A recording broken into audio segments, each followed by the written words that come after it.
Vamos a comenzar con esta última serie de videos. Desarrollar la parte de polímeros y macromoléculas. Yo ya les hablé mucho de esto, de macromoléculas, cuando hablamos de las siliconas, cuando hablamos de los macroaniones, que son los silicatos, o la macromolécula, que es la sílice, la molécula gigante, que son macro porque son fruto de la unión de varias moléculas más pequeñitas. En este dibujo se quiere representar esto en que cada una de estas moléculas, son estas esferitas, se van uniendo y van formando largas cadenas. Cada uno de estos, si esto es el polímero, cada una de las unidades se llaman monómeros. Las unidades pueden ser iguales o pueden ser diferentes, o sea, puedo tener un polímero, un homopolímero o un copolímero, ¿sí? Aunque se unan distintos tipos de polímeros. Entre los polímeros vamos a realizar la primera gran clasificación y destacar lo que les destaqué varias veces, que una macromolécula se diferencia de una molécula discreta por su tamaño y porque es fruto de unión de muchas moléculas más pequeñas. Cuando tenemos moléculas discretas con el agua, el dióxido de carbono, etcétera, esas eran moléculas discretas, ¿sí? No eran macromoléculas. Nosotros cuando hablamos de los silicatos hablamos que el anión ortosilicato o el anión silicato cíclico o disilicato, en ese caso siempre eran estructuras discretas, digamos acotadas. Se unían unos cuantos tetraedros de silicato y ahí se terminaba la estructura. No era lo mismo que la sílice, que es una estructura macro, o los macroaniones como un silicato en cadena, un silicato laminar, un silicato de doble cadena, etc. Entonces marquemos esa diferencia primero. Y luego tenemos los naturales, entre los cuales se van a encontrar muchas macromoléculas que también se llaman biopolímeros, como los polisacáridos, como el almidón y la celulosa, como las proteínas o los ácidos nucleicos, cada uno de ellos con funciones muy importantes de tipo estructural y de tipo de fuente de reserva de alimentos, como el caso del almidón, la celulosa como gran material estructural para las plantas, y las proteínas en sus diversas variedades. Vamos a encontrar de estructuras diferentes y también de funciones diferentes. Vamos a tener proteínas de estructurales como la queratina o proteínas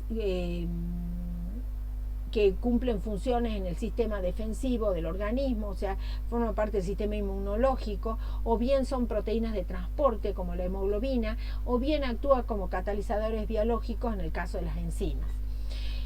Luego el último gran grupo, que es el de los ácidos nucleicos, son los que van a transferir la herencia a nivel molecular. Así que son los tres muy importantes, los tres grandes grupos dentro de los naturales. Y dentro de los sintéticos, muchos de ellos sintetizados o preparados a imagen y semejanza de otros polímeros existentes en la naturaleza, como el caso de las poliamidas. Las proteínas químicamente son poliamidas porque son producto de la unión de aminoácidos, que son los monómeros, en unión amídica. Y nosotros encontramos polímeros sintéticos como las poliamidas, los poliésteres, etc. Y bueno, dentro de los plásticos podemos reconocer el polietileno, el poliestireno, el polipropileno.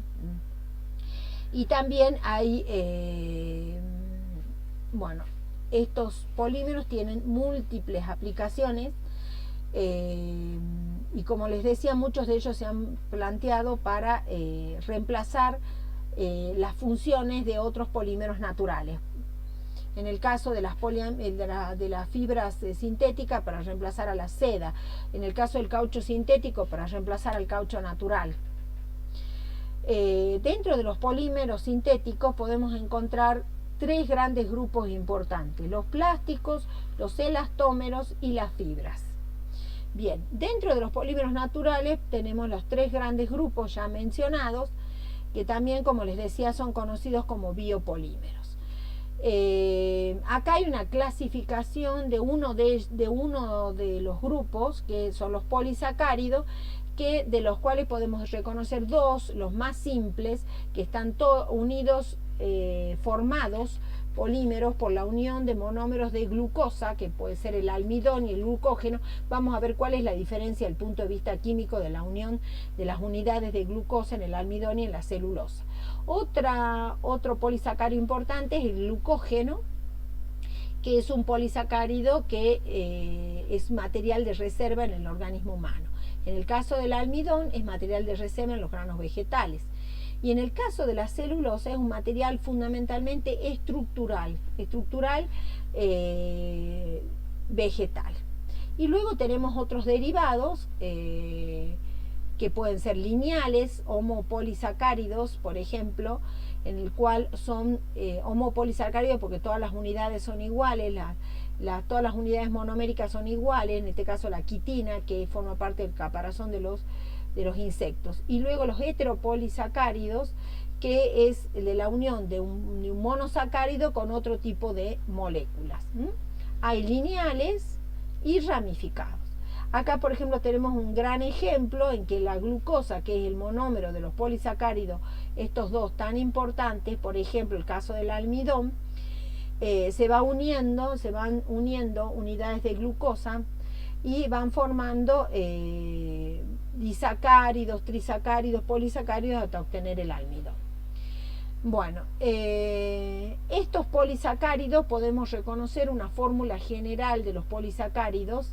Fíjense, reconozcan la N, que nos indican varias unidades, son macromoléculas de alto peso molecular, con muchos átomos, con muchos enlaces, y esas cadenas pueden ser lineales o bien pueden ser ramificadas.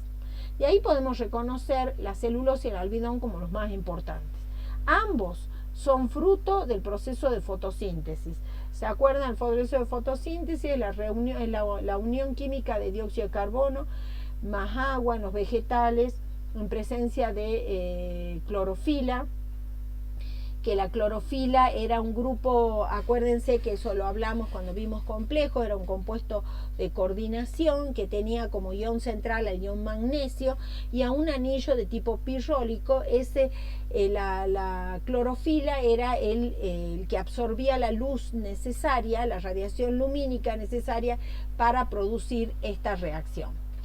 Es un proceso complejo desde el punto de vista bioquímico y hay muchas enzimas, muchos catalizadores biológicos. Les recuerdo lo que les dije, que las enzimas eran proteínas. Y luego la celulosa, que es el principal material estructural de las plantas, ¿no?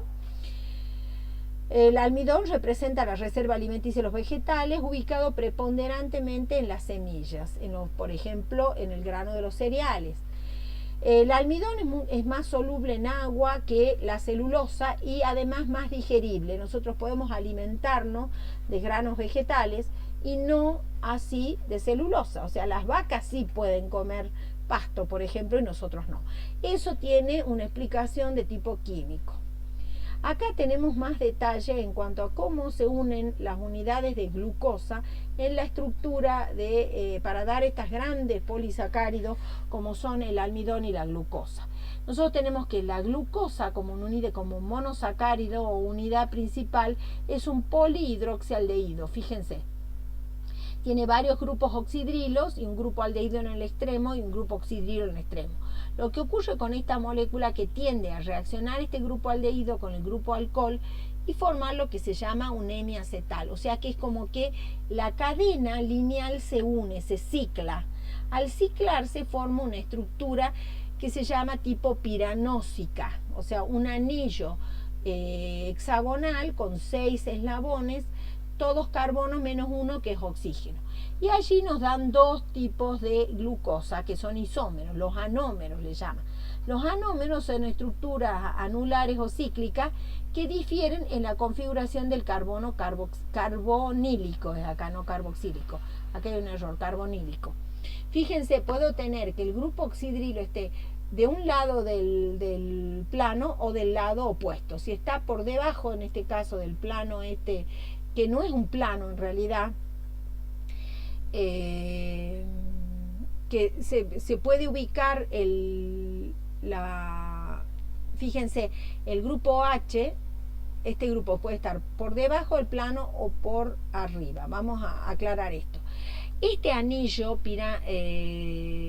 piranósico que se llama, este anillo que es un heterocíclico porque no todos los átomos son iguales en la estructura cerrada, puede mejor dicho, tiende a ¿qué? A plegarse, porque la estructura plana, ¿qué es lo que ocurre? Produce mucha tensión angular, entonces tiende a plegarse y ahí es donde nos dan los dos anómeros ya con los anillos plegados, alfa de piranosa. Acá tenemos lo que se llama el oxidrilo axial y acá lo tenemos lo que se llama el oxidrilo, en vez de ubicarlo por arriba, es el oxidrilo ecuatorial que se llama.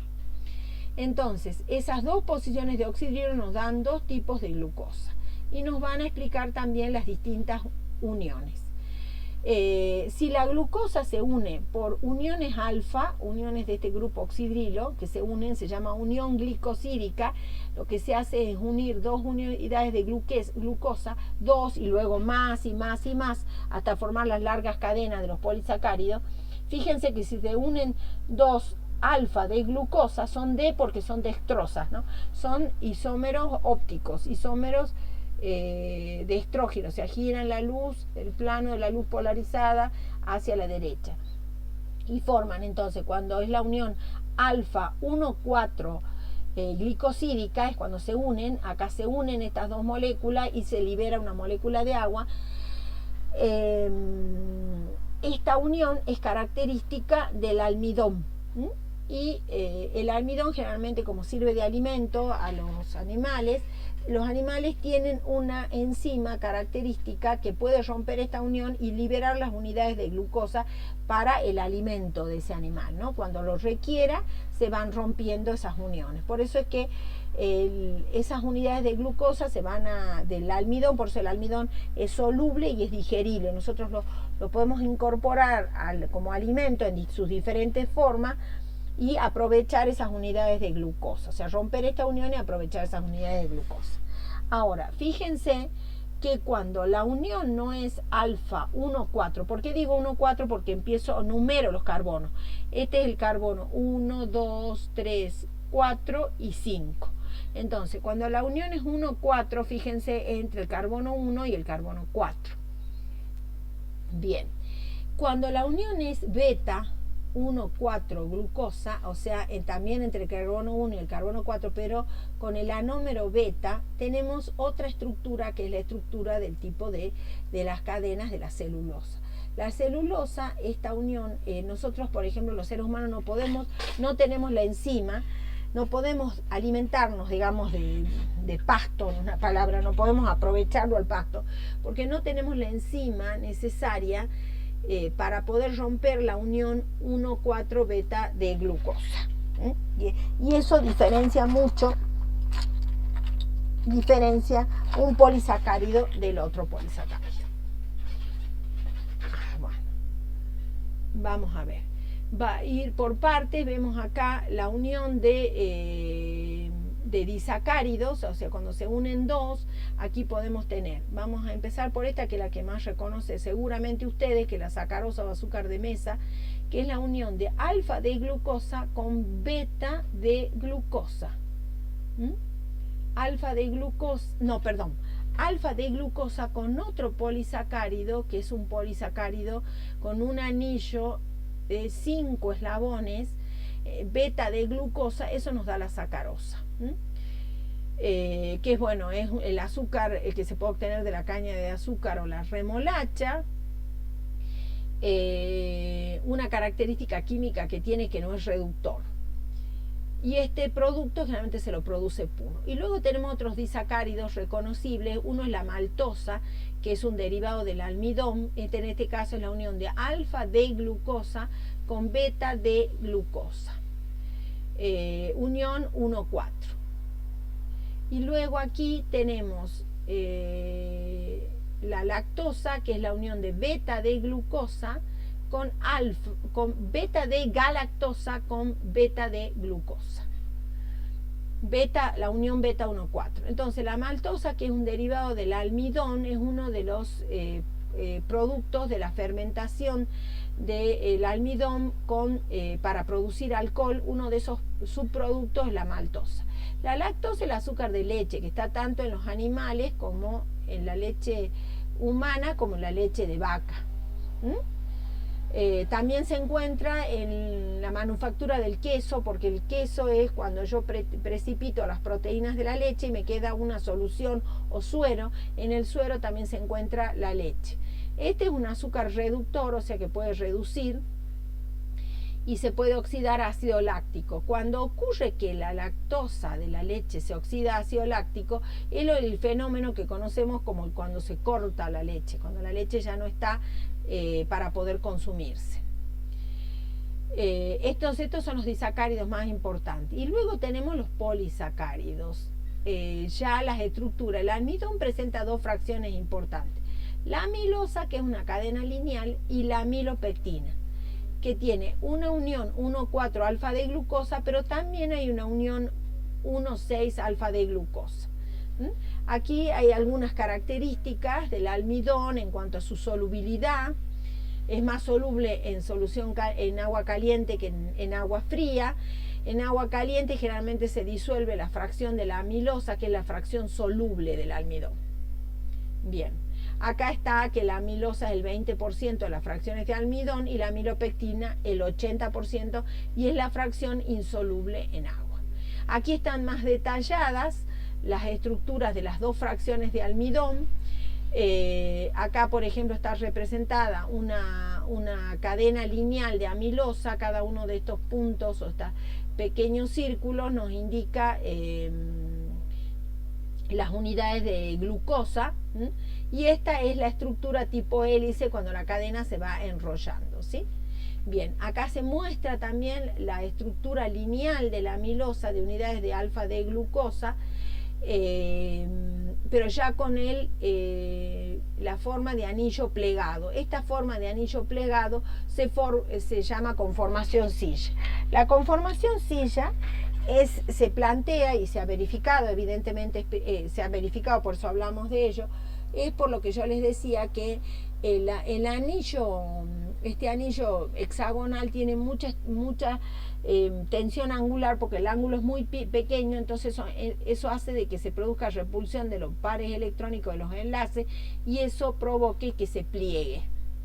Bueno, acá tenemos la amilopectina, que es la fracción insoluble del almidón, que es la que tiene una estructura de tipo ramificado. ¿Se acuerdan cuando reconocíamos el yodo con almidón? Entonces, el almidón, generalmente el yodo con el almidón formaba un complejo de color azul intenso, y es porque el yodo justamente reaccionaba con la fracción más ramificada del almidón y se introducía dentro de la estructura. Bien, acá está la celulosa, que es un polisacárido al que no podemos digerir y que se caracteriza por la unión beta 1,4. Por la unión beta 1,4, ya voy a buscar hay algunas imágenes que no me gustan como están puestas acá.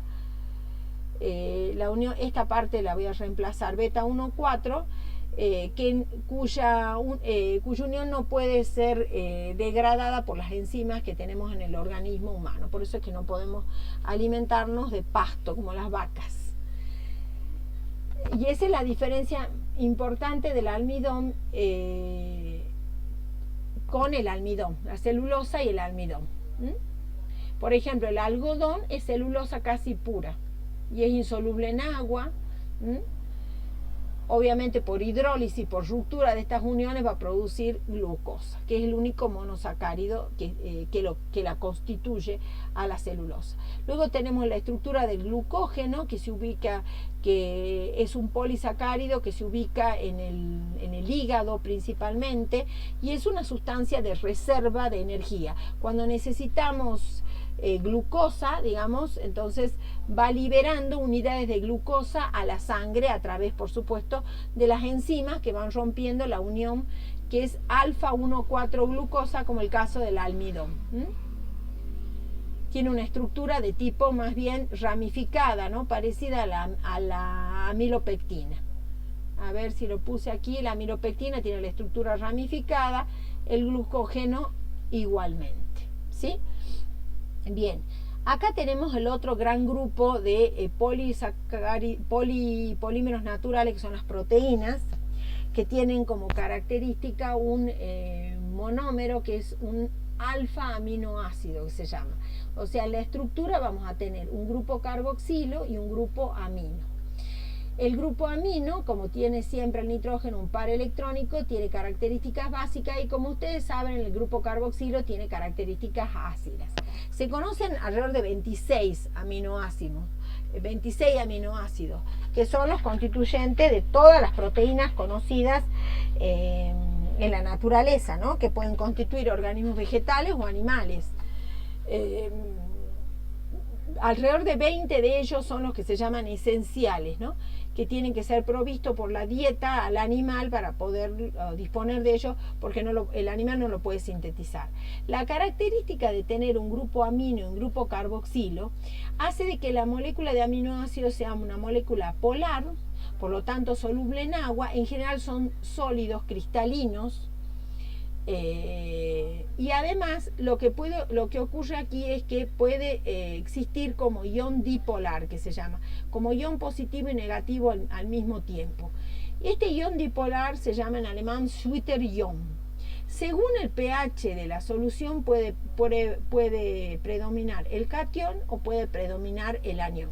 Entonces el grupo ácido va a tener una K sub A y el grupo basídico va a tener una K sub B, característica del aminoácido. O sea, son valores, de parámetros que lo van a caracterizar al aminoácido.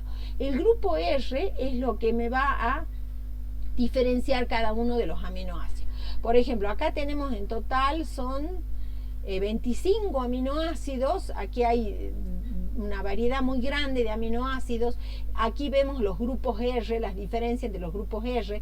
Por ejemplo, la anilina, tengo un grupo R carbonílico, un grupo metilo como grupo R. En la lisina tengo un grupo R, que es una cadena hidrocarbonada con un grupo amino al final.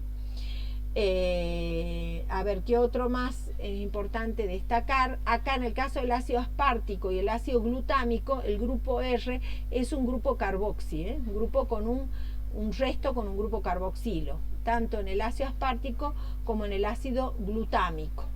¿Sí? La glicina, por ejemplo, es un aminoácido sencillísimo. El grupo R es un hidrógeno, por ejemplo. Después tenemos la fenilalanina, el grupo R tiene un grupo aromático, en el caso de la fenilalanina y la tiroxina. ¿Sí? La valina, por ejemplo, tiene un grupo R que es un grupo hidrocarbonado, o sea que es un grupo apolar. Y así, acá, por ejemplo, está indicado los distintos grupos funcionales de las distintas cadenas R de los aminoácidos, y eso es lo que lo va a caracterizar al aminoácido. Por ejemplo, acá aquí nos nombran el caso de la cisteína, bueno, que acá está nombrada 2 veces, la cisteína, ¿dónde está? Acá tengo un grupo sulfuro ácido en la cadena R, que va a ser muy importante porque después este aminoácido puede reaccionar con otra cisteína y formar uniones disulfuro entre las cadenas de aminoácidos, que luego van a constituir las cadenas que le llaman poliamídicas, características de las proteínas. Aquí tenemos varios aminoácidos esenciales. Fíjense acá el tristófano, que tiene anillos aromáticos, el tristófano. Tenemos acá la metionina, que tenía un grupo sulfuro, la cisteína tenía también un grupo sulfuro ácido acá. La fenilalanina tiene un grupo aromático, la isoleucina una cadena hidrocarbonada como la leucina y la valina. Y acá teníamos, por ejemplo, la valina estaba acá, después teníamos acá la alanina, que tenía un grupo hidrocarbonado. Y de acuerdo a esos grupos que van presentando los aminoácidos, va a ser las propiedades que van a tener luego las largas cadenas de aminoácidos cuando se unan entre sí. ¿Cómo se unen los aminoácidos? Por ejemplo, acá tengo un grupo aminoácido con otro grupo aminoácido. Se une el grupo carboxi con el grupo amino y forma lo que se llama una unión amida. Esta unión amida es lo que me da a mí, le voy a llamar a las cadenas de aminoácidos como cadenas de péptidos o polipéptidos, ¿no? Este sería una unión química. A su vez, entre las cadenas puede haber uniones de tipo puente hidrógeno, uniones no polares, por ejemplo, fuerza de dispersión de London. Puede haber puentes disulfuro, por ejemplo, que yo les decía que entre los aminoácidos que tengan grupo sulfuro ácido o sulfuro, se pueden unir y formar uniones sulfuro-sulfuro entre cadenas. Esas uniones, esas cadenas, esas fuerzas intermoleculares, me van a explicar cómo se unen distintas cadenas, cómo interactúan las distintas cadenas de las proteínas para luego explicar las propiedades de las proteínas, ¿sí? Entonces, las proteínas son poliamidas, cuyos monómeros son los aminoácidos. Una cadena de proteína puede tener cientos o miles de aminoácidos. Y como les decíamos, teníamos conocidos alrededor de 26, de los cuales 20 eran esenciales porque había que proveerlos a los organismos animales, porque el organismo animal no lo podía sintetizar. Cada organismo animal, cada especie animal tiene su conjunto de proteínas que lo caracteriza, ¿sí? Vamos a ver cómo se pueden clasificar las proteínas. Dos grandes grupos, las globulares y las fibrosas. Las globulares son solubles en agua y las fibrosas son largas, son como hebras, como fibras, hilos, y tienden a juntarse entre sí. Entonces, las globulares, que son solubles en agua, en general tienden una forma... esto es importante. Las proteínas no se puede decir que son... O sea, son solubles en agua en el sentido que pueden llegar a formar soluciones de tipo coloidal. Porque cuesta solubilizar, digamos, o sea, no son soluciones verdaderas, como por ejemplo cuando yo disuelvo cloruro de sodio en agua, sino son soluciones de tipo coloidal, porque son moléculas muy grandes, es muy difícil solubilizar una molécula tan grande y producir una solución verdadera, si no se obtienen soluciones coloidales. Entonces estas macromoléculas en las globulares se llaman así porque tienen forma de esferoide y tienden a doblarse, a plegarse. Entonces, hacia adentro de esos plegamientos están las uniones puente hidrógeno entre cadenas, hacia adentro, estas macromoléculas están dobladas, vamos a decir. Las partes interiores, que están en el interior del esferoide, son partes hidrófobas, o sea, tienen grupos apolares. Grupos apolares que se unen entre sí. Y las partes hidrófilas o los grupos polares se ubican en el exterior. Entonces, esos son las que interactúan con el agua y por eso es que las proteínas globulares, aquí voy a explicar, acá se ve un dibujo, son solubles en agua, formando, por supuesto, soluciones coloidales y no soluciones verdaderas. Bien. Las fibrosas es todo lo contrario, las fibrosas son insolubles en agua, o sea, las cadenas que hacen, las partes hidrofílicas se ubican hacia el interior de las cadenas y eso hace que se unan las fibras fuertemente entre sí, y las partes hidrófobas ahora están en el exterior. Entonces por eso esas partes hidrófobas o grupos apolares son los que van a rechazar el agua. A su vez, tenemos varios niveles estructurales en las cadenas de proteínas. Primero, segundo, tercero y cuarto. ¿Por qué es importante hablar de estos niveles estructurales? Porque cuando las proteínas sufren cambios, van a sufrir cambios a nivel estructural. Entonces vamos a tener una estructura primaria, que es la cadena de aminoácidos. Fíjense, aquí tenemos una serie de aminoácidos unidos que están indicados por la abreviatura que se usa para ellos. De esa manera, entonces va formando las cadenas. A su vez las cadenas se unen entre sí, como hablábamos recién. Se acuerda que las cadenas podían unirse interactuando pueden ser grupos disulfuro, pueden ser uniones puente hidrógeno, pueden ser interacciones de partes hidrófobas, o sea, interacciones entre partes apolares, porque ustedes piensen que ya no hablamos de una molécula, sino hablamos de una molécula gigante que tiene partecitas, partes polares, partes apolares, partes que pueden formar uniones puente-hidrógeno, partes que pueden formar puentes disulfuro. Bueno, la cuestión es que esas cadenas se van uniendo y pueden formar hélices, la superhélice o las cadenas plegadas. La superhélice, o aquí las superhélices son estas acá, una superhélice, y a su vez esa superhélice y cadenas plegadas volverse a unir formando estructuras más complejas a nivel terciario y a nivel cuaternario. Ahora, estas estructuras nos sirven, ¿para qué nos sirve saber esto? Para entender lo que es la desnaturalización de las proteínas cuando está sometida a altas temperaturas o a la acción de ácidos, bases, o sea, cuando yo bajo de golpe el pH o lo subo demasiado o lo trato con solventes, se puede producir lo que se llama la precipitación irreversible, que también se llama, en el caso de la sangre, por ejemplo, cuando la sangre se coagula, cuando se cicatriza una herida, se coagula la sangre, es que se ha producido la precipitación irreversible. O sea, yo no puedo volver para atrás.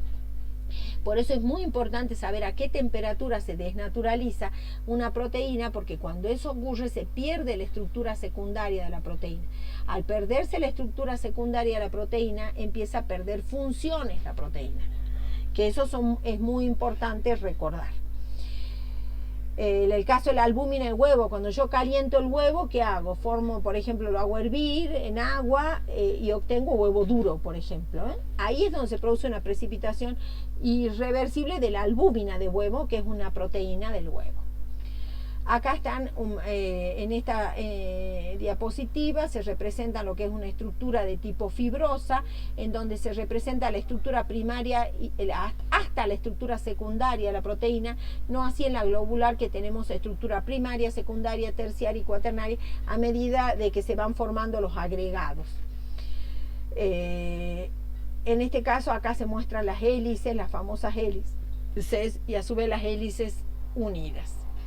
Es muy importante hablar, en el caso de las proteínas fibrosas, tenemos el colágeno, por ejemplo, las queratinas, están relacionadas con las proteínas que tenemos en los cabellos o en la piel.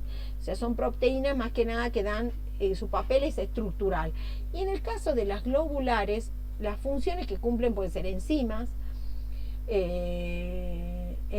pueden ser proteínas de transporte como la hemoglobina o las inmunoglobulinas que actúan en nuestro sistema defensivo o inmunológico.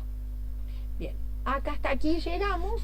Después continuamos con la parte de ácidos nucleicos.